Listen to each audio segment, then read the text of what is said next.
Айнұр қайда? Айнұр айта беріңіз. Аха. Мгм. Енді мында көріп тұрғанымыздай әр тапсырмаға дескрипторлар жазылды. Одан кейін қалай бағалаймыз, яғни сабақ жалпы қалай жоспарлану керек, не бойынша, ереже бойынша бұның барлығы ойымызда тұрды. Яғни бұның барлығын барынша жасауға тырыстық. Топқа бөлінді сынып. Одан кейін тақырып бойынша ә, тақырыпқа қалай алып келеміз деген сұрақ болды. Соның барлығын жасауға тырыстық.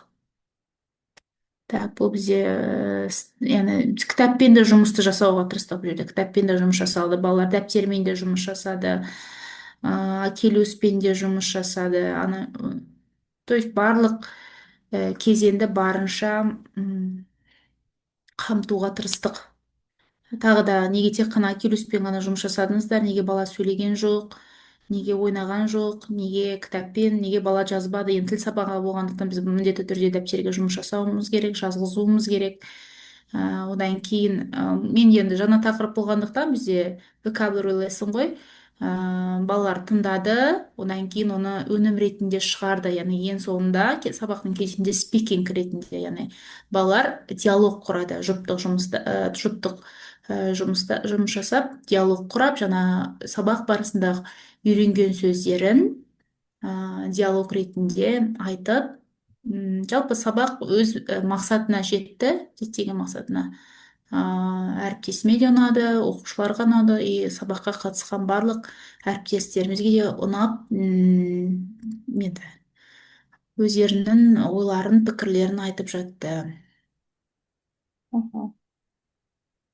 Енді интеграциялық сабақ болғандықтан жалпы бұл жерде семинар барысында айтылды. Бірінші осы интеграциядан бұрын орыс тілі мұғалімдері және де ағылшын тілі мұғалімдері жеке дара өздері осы платформаны толыққанды үйреніп, толыққанды меңгеріп алса деген ой айтылды. Иә, себебі біз әлі күнге дейін кейбір ұстаздар бар, жалпы қай тақырып қай жерде қандай мақсатта қолдану керек, сол жағын біз әлі кейбір жерлерін түсіне де алмай жатамыз.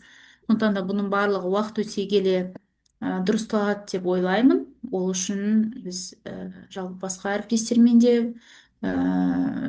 етене жұмыс жасап, бір бірімізден кері байланыс алып, осылай менторлық сессияларға жиі қатысып тұру керек деп ойлаймын.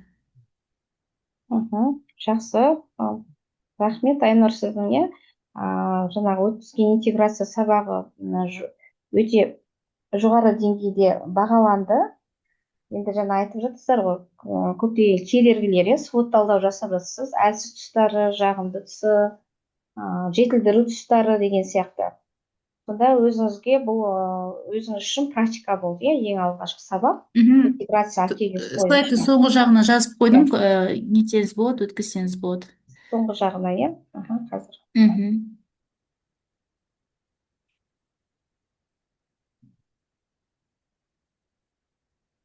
Мхм.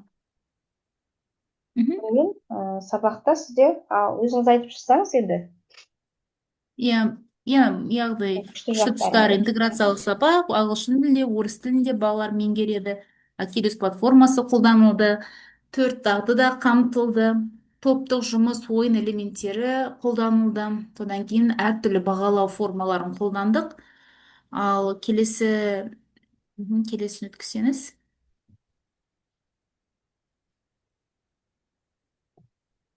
Әлсіз тұстар, енді тақырыптар байланыс кішкене әлсіз болды енді, Мхм. бірақ барынша байланыс жасауға тырыстық. Одан кейін дифференциацияның жеткіліксіздігі байқалды біз үшін. Енді себебі ол жерде бір деңгейлі оқушылар емес, әлсіз де, орта деңгейде және мықты деңгейдегі оқушылар да бар. Одан кейін уақыт жағынан өте аз уақыт болды біз үшін дайындалуға. Одан кейін спикинг дағдысы сәл аз болып қалды мен үшін. Одан кейін одан кейін бізге қандай мүмкіндіктер берілді? Мгм. Ол яғни клеил әдісін дамыттық, ортақ тақырып енгіздік, одан кейін жобалық жұмыс, сыни ойлау дамытуға барынша балаларды мүмкіндік жасадық. Одан кейін Әлсіз. ә, Қауіп қатер, иә. иә, иә, қауіп қатер, қандай қауіп қатер болуы мүмкін, яғни ол техникалық ақаулар, және мен айтқандай бір екі оқушыда жаңа несі ашылмай қалды Акелюс платформасы. Сол уақытта біз дайындап қойған телефондарымызды, яғни біз бұл жерде көрсеттік мұғалімдерге, егер де осындай жағдай болса, сіздер де телефон арқылы осы Акелюсті қолдана аласыздар сабақ барысында, тек қана планшетпен ғана емес деген сияқты. Бұл да бір мүмкіндік деп.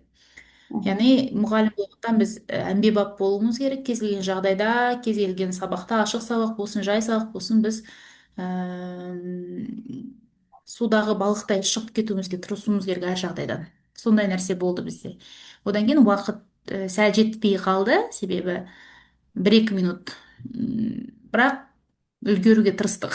Одан кейін пассивті оқушылар көрінді, иә, 1-2 оқушы көрініп қалды, бірақ ең соңында жаңағыдай фидбәк жасаған кезде ол оқушылардан сұрап, барынша оларды неттік, ойларын айтқызуға, жалпы не түсінді, не түсінбеді, нені үйреніп кетті, яғни экзит тикет несі бойынша балаларды сөйлеттік. Мгм. Орыс тілінде де, ағылшын тілінде де. Жалпылама сіз үшін Акелюс платформасының сіз сабаққа пайдасы тиді, иә, сіз үшін? Иә, тиді, иә, әрине. Пайдасы болды, иә? Мгм. Жақсы. Жалпы Акелюс платформасы туралы тағы да қандай сіздердің беретін бағаларыңыз қандай негізі жалпы қолдану кезінде қандай артықшылықтарын байқап жүрсіздер? Енді Қандай өзгеріс бар? артықшылықтары сол, көбінесе біз грамматиканы түсіндіру барысында енді көп жаңа слайд дайындаймыз, қосымша материалдар қараймыз. Бұл жерде енді дайын тұрған слайд да тұр, дайын тұрған тапсырмалар да тұр, иә, бұл жағынан өте керемет. Бірақ текст бізге оқылым жағына келген кезде тексттар жаңа мәтін секілді, яғни мағыналы мәні бар тексттер әлі азырақ сияқты көрінеді маған Акелюста. Бұл енді халықаралық жоба болғандықтан бұл жерде біздегі тақырыптар біздің өзіміздің ұлттық жаңағы баспамызға сәйкес келмейді, иә, көп нәрселері. Сәйкес келмейді, иә. Келмейді, Иә, бірақ сәйкес біз сол келмейді. тематика бойынша ғана ала аламыз. Грамматикамен Мгм. грамматиканы байланыстыра аламыз. Но кейбірде Мгм. жаңағы келмей жатады, но дегенмен де бұл жоба жаңағы платформаның көп оқушылардың тыңдалым, айтылым дағдыларын Айтылым дағдысына пайдасы бар, иә. пайдасы Мгм. бар, иә. Оқушылар визуально көріп, оны тапсырмаларды өздері жаңағы орындай алады, иә, тапсырманы өздері Иә, иә, аудиал болуы мүмкін, визуал болуы мүмкін, соған визуалды, байланысты иә, ғой. Мгм. әртүрлі тапсырмалар. Аха. Бақыт, сіз не айтасыз тағы да? Интеграция сабақ өткізу ойыңызда бар ма? Интеграция сабақ қалай ойлайсыз, сіз үшін қиын бола ма? Орыс тілі мен ағылшын тілін бірлесіп өткізу. Бұл жерде иә қиындықтар туындауы мүмкін деп ойлаймын. Бірақ та өйткені бір сабақ ішінде уақыт аз болады деп ойлаймын. 20 минуттан 25 минуттан негізгі қиындық осыдан болады. Мгм. Ал қалған жағынан бізде мысалға тақырыптар кіріктірілген. Мысалға орыс тілінен өтсе де, сол тақырыпта ағылшын тілінен өтеді. Негізі сол жағынан кішкене саяқастықтар, сәйкестіктер тауып алса, мүмкін жасауға болады деп ойлаймын. Бірақ ол үшін енді іздену қажет. Іздену қажет. Міне қарап отырсаңыздар, міне Jobs деген тақырып бар, иә, бізде де Jobs деген тақырыптар бар. Бірақ та біздерде мынандай жаңа сөздер бар ма? Иә, кітапта бұл сөздер кездеспейді. Мысалы, мен ашып қояйын қазір жаңа сіздерде Акелюста. Hello, my name is Simon. I am going to interview you about your job today. Hello, Simon. My name is Ella. I am a mechanic. Most mechanics specialize in a type of machine. When you specialize in something, you learn special skills for it. She is an English teacher. She specializes in teaching English.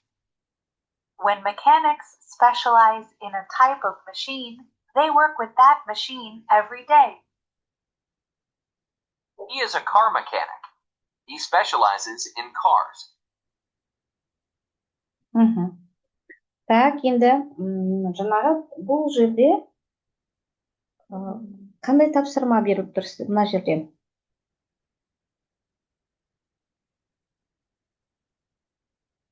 Jobs деген тақырып бар, иә, бізде қай сыныпта бар еді Jobs деген тақырыптар? мамандықтар туралы тақырыптар бізде 5-ші сыныптарда бар, иә, по-моему. Бесте бар, иә. Иә, Бесте 5-ші бар. сыныптарда бар.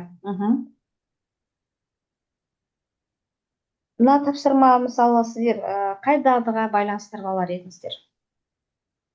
Тыңдадыңыздар ма жаңа? Тыңдап отырсаңыздар.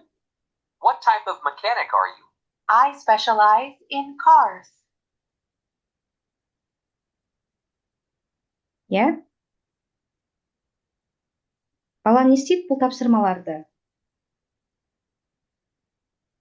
Тыңдайды.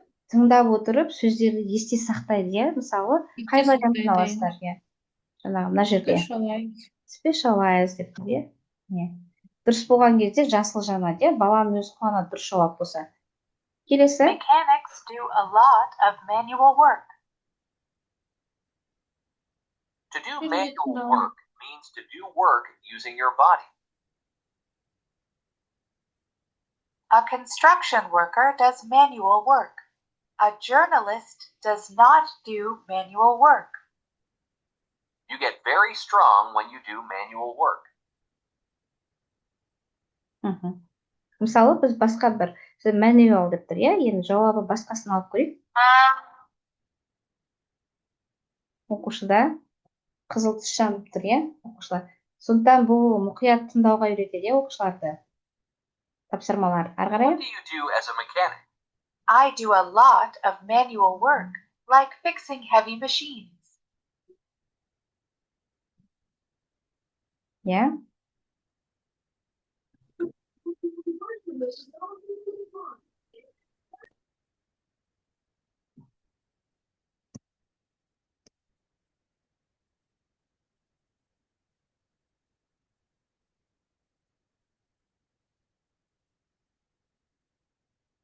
Mechanics need to solve a lot of problems.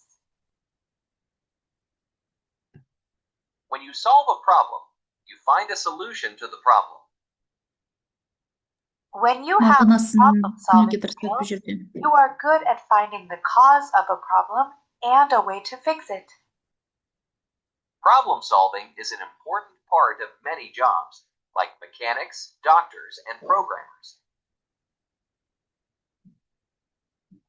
Мына жерде балалар есте сақтау керек, иә? Қай сурет бойынша жаңағы қарай отыра не істейді олар, балалар? Бұл жерде. Тыңдалым дағдысы, иә? Тыңдалым дағдысы сөздерді есте сақтау дағдысы дамиды екен. Жақсы, тағы да қандай тапсырмаларды алар едіңіздер, мысалы, осы jobs тақырыбында? Ойын түрлері бар, иә? Ашып көрдіңіздер ме ойын түрлерін?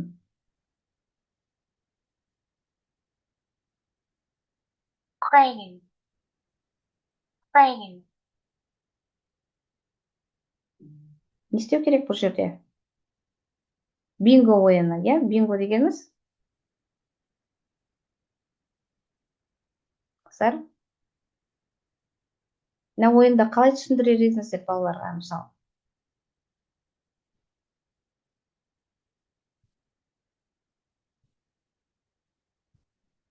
Басынан бастайық.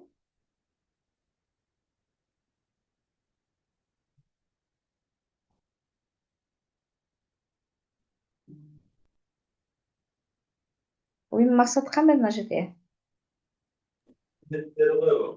Сәлеметсіз кешір. Есте сақтауды дамыту. Сақтау қабілетін дамыту. Есте сақтау Иә. қабілетін дамыту, иә? Ол әсіресе жаңа инклюзивті балаларға өте пайдалы. Инклюзивті балаларға пайдалы, иә, мысалы? Көрген нәрселерін есте сақтап. Screwdriver. Screw. Drill. Hammer. Hammer. Сәйкес суреттер бойынша, иә, есте сақтап. Screwdriver. Screw. Drill. Cable cutter. Screwdriver. Screwdriver. Осылай қызықты да ойындар бар екен, иә? Ашып қарасаңыздар, түрлі жаңағы тақырыптар бойынша, тақырыптар бойынша әртүрлі тапсырмаларды пайдалануға болады екен. Инклюзив балаларға, мысалы, қабілеті нашар, есте сақтау қабілеті төмен оқушыларға да осындай тапсырмаларды беріп қызықтыруымызға болады екен. Келесі енді осы тақырып бойынша, мысалы, сабақ деп тұр. Сабақ жаңағы біреуін көрдік, үшіншісін көрейік сіздерге. Ella, which other parts of the car do you inspect? There are lots of parts I need to inspect. For example, the parts under the car.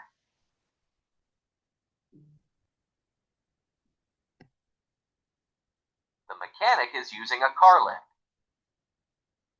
A car lift is a machine that raises cars over the ground.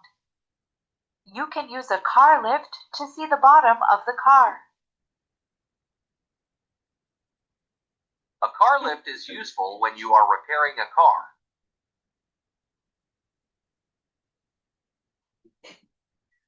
Осы тапсырмалардың қандай пайдасы бар, мысалы? Не істеді оқушы?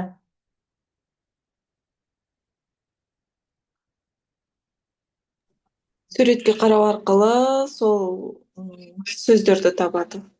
Сөздерді тыңдалым арқылы тыңдай отыра нақты сөздердің мағына сәйкес келетін сөзді табады. Бұл қандай дағдысын дамытасыздар оқушылардың?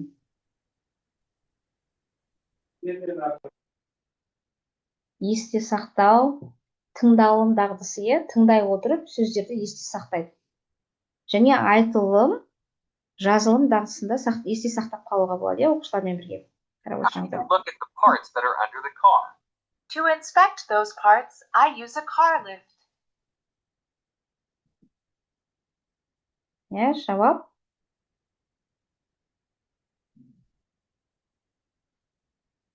Жауап қайсы сіздерде?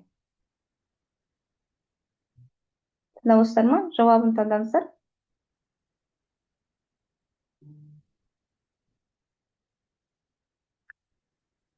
Car lift, иә. Келесін тыңдап отырыңыздар. Сіздер оқушы рөлінде боласыздар. Gears are parts of the engine.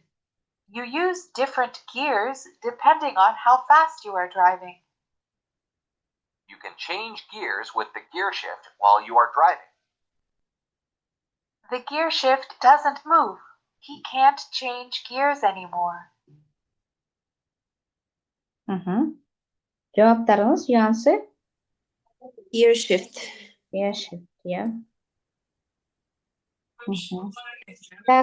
Бұл тапсырмалар қалай ойлайсыздар? Қай деңгейлі оқушыларға және қай сыныпқа қолдануға болады?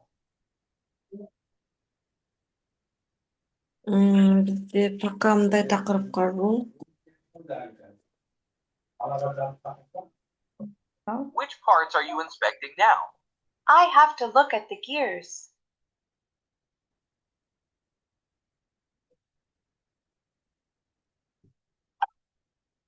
Жалпы қай тақырып, жаңа айттық қой, профессия туралы тақырып, қай сыныпқа сәйкестендіруге болады?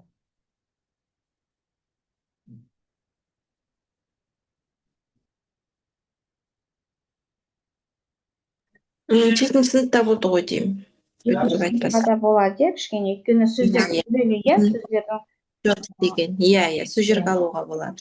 Сөздер күрделі, кішкене, 5-ші сыныпқа кішкене бұл қиындау болады, 6-шы сыныпқа мүмкін болады, орта тұста, 7-ші сыныптарға қолданып. 7-ге болады деп ойлаймын, өйткені 5-терге ауыр. 5-терге ауыр болады. Так, ары қарай көрейік. The car body was damaged in an accident. The car body is the metal frame of the car. It protects the people inside.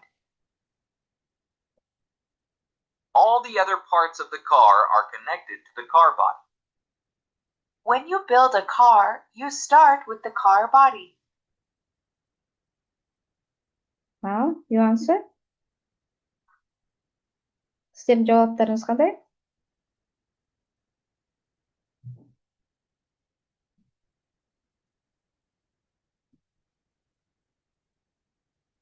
Car body. Окей. Так, жақсы жалпылама бұл мен ойлаймын, активисті сіздер әрбір сабақ сайын ашып қарап, өздеріңізге жаңағы қай тақырып сәйкес келеді, қай тақырыпта қолданамын деген сияқты өздеріңіздің КТП-ларыңызға, иә, календарный тематический планда қосып, осыны қолданып жатыр деп ойлаймын. Енді сонымен біз жаңағы сабағымыз сессиямызды ары What are қарай you going to do next? Next, I am going to look at the car body. ары қарай жалғастырайық. Сонымен сіздермен бүгінгі жаңағы менторлық сессияда не үйрендіңіздер сонымен?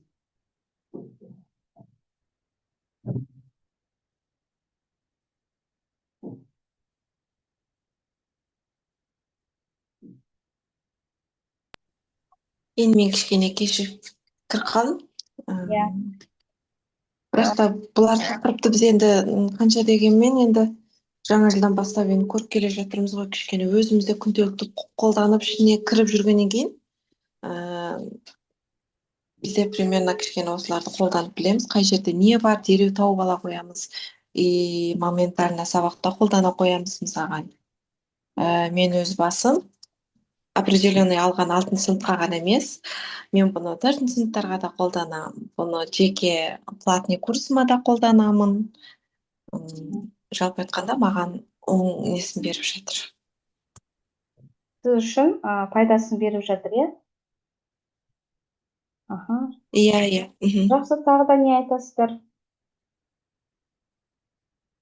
Бүгін сонымен сіздерде не үйрендіңіздер? Бізде тақырыбымыз қандай тақырып еді? Менторлық тақырыбымыз бізде Акелюс платформасындағы оқушылардың прогрессін қалай талдап, олардың оқу нәтижелерін қалай жақсартуға болатыны туралы қарастырдық, иә? Мысалы, жаңағы айтып отырмыз, Акелюс платформасында ең алдымен бізде КСП дейміз ғой, КСП, календарный тематический план. Соны алып, біздің ұлттық өзіміздің кітабымыздағы тақырыпты осы халықаралық деңгейдегі платформаның тапсырмаларымен сәйкестендіріп аламыз. Сосын балалардың ең алдымен не істейсіздер? Сәйкестендіріп алғаннан кейін біз сыныптың таңдап алған оқушылардың деңгейін анықтаймыз, иә? Деңгей. Бала, мысалы, бір оқушыны алдыңыз. Мысалы, мынау Алмас деген оқушы қай деңгейде тұр? Білімі. Деңгейін анықтап аласыздар. Онда және қандай дағдыны дамытуыңыз керек? Ол бала, мысалы, сөздерді тыңдағанда, мысалы, дұрыс тыңдай алмайды. Оқи алады, жаза алады, бірақ тыңдалым мен айтылым жоқ онда. Демек, сіз неге көңіл бөлесіз көбінесе? Иә, listeningға көңіл бөлеміз. Listeningға көбірек көңіл бөлесіз, иә? Listening тапсырмаларын көбірек бересіз ол балаға. Кейбір балалар тыңдалымды жақсы, визуалды жаңа тапсырмаларды орындай алады, бірақ ол балада не істейді? Айта алмайды. Онда не істейсіз? Speaking дағдысын, иә? Speaking дағдысын. Оны қалай жақсартасыз?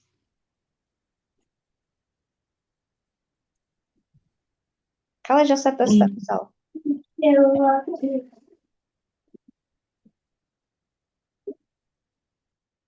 Жаңағы тапсырмаларды, мысалы, ол бала көріп отыр, визуалды тыңдап отыр, есте сақтау қабілеті жақсы, ол тақырып жаңағы жауапты дәл айтады, бірақ ол бала не істей алмайды?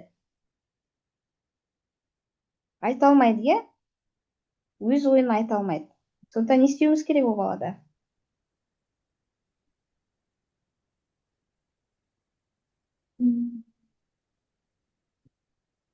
Айтылым дағдысын дамытуымыз керек. Қалай дамытасыздар айтылым дағдысын? Я буду пить сильно. Тыңдалым арқылы, тыңдап отырып, оқушы өзі не істеу керек? Сөздерді дәл қайталау керек, дәл қайталап айту керек. Мысалы, сол сөзді тыңдаттыңыз, дұрыс жауабын айтты, сол сөзді дәл қайталатып, дәл соған байланысты тура сондай мысал құрап айтыңызшы деп өзіңізге сәйкестендіріп. Иә. Сонда балада кішкене болсын айтылым дағдысы дамиды екен. Енді жаңа біз айттық бұл жерде, бізде әртүрлі кедергілер болады деп айттық, қандай кедергілер, әлсіз тұстар болады деп жаңа айттық. Сіз Рухия ең соңынан кірдіңіз. Мысалы, мына жерде біз мониторинг жасай алмадым, жалпы сөзбен ғана жаздым. Мына жерде қарап отырсаңыз, қай дағдыда төмен пайыз көрсетіп тұр? Listening skill. Listening skill, listening skill, төмен дағды.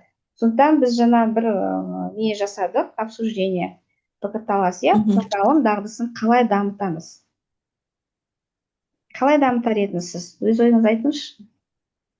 Көп аудио тыңдау мысалы. Каждый жаңа сөз үйренгенде келесі өздері аудиосымен айтып береді ғой. Соны көп тыңдау, сөйлемдерді толық айтады жаңағы сияқты. Соларды қайталап тыңдап, және sharing практикасымен қайталау. Практикалық тұрғыда, жаңа сөздермен көбірек жұмыс жасау, жақсы. Енді бізде improving results деп, енді біздің нәтиже қалай болады? Егер нәтижені арттырған кезде, мысалы біз қай әдістерді көбірек қолдануға болады деген ой тастадық. Differentiation дедік, differentiation дегеніміз бұл түрлі деңгейлік тапсырмалар дедік, деңгейлік тапсырмалар. Келесі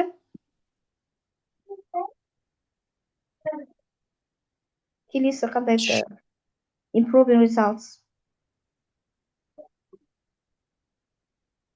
Не істеу керек? Деңгейлік тапсырмаларды бердік оқушыларға. Одан кейін қандай дағдыны ары қарай қандай әдістерді қолданар едіңіз? Фидбәк дейді мысалы. Кері байланыс беру керек па оқушыға? Кері байланыс беру және алу. Қалай ойлайсыз? Ол міндетті түрде, себебі жауабы, оқушы өзінің жауабына нақты, өзінің сұрағына нақты жауап ала білу керек. Мысалы, жауап берді ғой. Сіз міндетті түрде кері байланыс беруіңіз керек. Ол жауап бергенде оны тыңдамай, мысалы, бір жақ шетте қалса, ол оқушы өзі білмейді қай деңгейде айтып тұрған. Мүмкін ол дұрыс айтты, мүмкін қате айтты. Сондықтан міндетті түрде біз кері байланыс бере білуіміз керек оқушыға. Және мадақтау әдісінде қолдануымыз керек. Мадақтау әдісі, оқушыларды көтермелеу, дұрыс, жақсы айттың, бұдан да келесі жолы бұдан да жақсы жетістікке жетесің деген сияқты мадақтама әдістерін, фидбәкті міндетті түрде әр сабақ сайын оқушыға беріп отыруымыз керек. Келесі геймификейшндерге геймификация әдісі дедік. Геймификация әдісі дегенімізді қалай түсінесіз? Білмеймін. Геймификация әдісі дегеніміз ол ойын әдістері деген сөз. Ойын әдістер, түрлі. Мысалы, біз жаңағы Oculus платформасын қолданып жатырмыз ғой. Oculus платформасында түрлі ойын әдістері бар. Ән бар, sing, song, жаңағы games дейді әртүрлі, bingo дейміз, memory game. Содан кейін listeningға әртүрлі жаңағы түрлі форматта суреттермен, диалогты түрде, соның бәрі бұл геймификацияға жатады екен. Ал геймификация әдісі бұл Oculus платформасында бар. Сондықтан бұл бізге пайдалы ма? Нәтижені арттыруға көмегін тигізеді деп ойлайсыздар ма? Тигізеді деп ойлаймыз, Енді micro-goals дегеніміз бұл қалай ойлайсыз, Рухия? Ой, Нұрбек, дұрыс айттым ба, Рухия, Қайталап жеңізші. Micro-goals дегеніміз кішкентай мақсаттар қою дедік, Кішкентай ғана мақсаттар қою. Мысалы, оқушыға сіз бір жылдың басында бір оқушыны алдыңыз, мысалы өзіңіз бір топты алдыңыз. Сол топқа немесе бір оқушы, жеке оқушыға мақсат қоясыз, Мысалы, мына сыныпты мен осы қыркүйек айында осындай деңгейде алдым. Мен мамыр айында осы деңгейге жеткізуім керек дейсіз, Бір оқушыдан бір қиындық туындайтын өте төмен оқушы осы деңгейде тұр қазір. Мен осы деңгейді осыған жеткізем дейсіз. Міндетті түрде сразу жеткізем деп айтамыз ба біз міндетті? Дереу. Жоқ. Пошаговый, кішкентай мақсаттардан үлкен мақсаттарға қол жеткізеді екенбіз. Міне осы micro-goals дегеніміз осы мағынаны білдіреді екен сіздерге. Енді ары қарай жаңа практикалықта біз жұмыс жасадық, сіз тағы да бұл жерде болмай қалдыңыз. Практикалықта бір оқушыны алдық, ол жердегі оның асып тұстары және онда қандай стратегиялар арқылы, suggest one strategy дейді, қандай стратегия арқылы дамытуға болатындығын айтқан болатынбыз. Енді келесі бізде Ары қарай сонымен біз бүгін не үйрендік деген сұраққа келейік. Today we have learned how to analyze progress, identified weak areas, explored ways to improve results. Жаңағы өзіміздің әлсіз жақтарымыз, оны қандай әдістер арқылы және қандай нәтижеге жетеміз. Мына жерде жаңа бір әріптесіміз өзінің интеграция сабағы туралы айтқан болатын. Сол интеграция сабағында ағылшын және орыс тілінде өткізген интеграция сабағына свод талдау жасады ол мұғалім. Өзінің қандай әлсіз тұстары болды, қай жерін жетілдіру керек, және қай жерлерде қиындықтар. Мына жерде ол кісі көрсетті, жаңа сіз болмай қалдыңыз, міне. Strange дегеніміз бұл жаңағы оның ең мықты тұстар, интеграциялық сабақ ең алдымен ағылшын және орыс тілінде болды деді мықты. Ачелис платформасын қолдандым деді. 4 дағды бірдей қамтылды деді. Топтық жұмыс, ойын элементтері, әртүрлі бағалаулар болды деді. Бұл оның мықты жақтары. Енді келесі әлсіз тұстары, weaknesses, тақырыптың байланысы әлсіз дедік. Өйткені ол кісі жаңа айтты, мен мысалы орындар деп алдым дейді, places деген тақырыпты алдым, ол кісіде одежда деген, орысша, киім кешектер деген тақырыппен сәйкестендірдік дейді. Сонда біз қай жерде қандай киім киюге болады деген тақырыпты интеграция жасадық дейді. Мысалы, театрда қалай киінуге болады, қандай киім үлгісі, классикалық па, casual ма, қандай киім үлгісі, мысалы, мектепте қандай, кинотеатрда қандай, серуенге қандай киімдер деген сияқты интеграция жасаған екен. Сосын дифференциация жеткіліксіз болды деді, уақыт менеджмент дейді, екі пән қосылғандықтан кішкене асықтық дейді, жаңағы уақытты жеткізе алмай жатыр дейді, сондай бір қиыншылықтар болды деді. Speaking дағдысы кішкене аз қамтылып қалды дейді бұл жерде, ол кісінің әлсіз тұстары. Енді ары қарай opportunity дейді, дамыту, нені дамытуымыз керек дейді, clear әдісін дамытуымыз керек, ортақ тақырыпты енгізуіміз керек дейді, жобалық жұмыс және сыни ойлауды дамытуымыз керек деген өзіне қорытынды шығарған екен. Енді қауіп қатерлер, бұл қауіп қатер қандай? Жаңа техника болғанда міндетті техникалық ақаулардан, тіл деңгейінің әртүрлілігі, уақыт жетіспеуі, пассивті оқушылар дейді, міне осындай бізде қауіп қатер болды деп, ол кісі өзіне свод талдау жасаған болатын. Жалпылама бұл кісінің енді интеграция сабаққа деген қызығушылығы жоғары екен, алдағы уақытта әрі қарай дамытсам екен деген жаңағы өзінің ойын білдірген болатын. Бір жағына қызықты екен дейді. Басын орысша бастап, одан ағылшынша, одан орысша, одан ағылшынша, сөзді араластырып алма кезек. Бірақ та біз нақты нені айту керектігін, неге мән беру керектігін нақты бізде не болу керек деп отыр. Уақыт қайда сақтауымыз керек деп. Мен енді бүгінгі сессиямызға кішкене рефлексия жасайық. What was the most useful? What will you apply tomorrow? Сіз үшін енді қысқаша айтқанда қайсы пайдалырақ болды?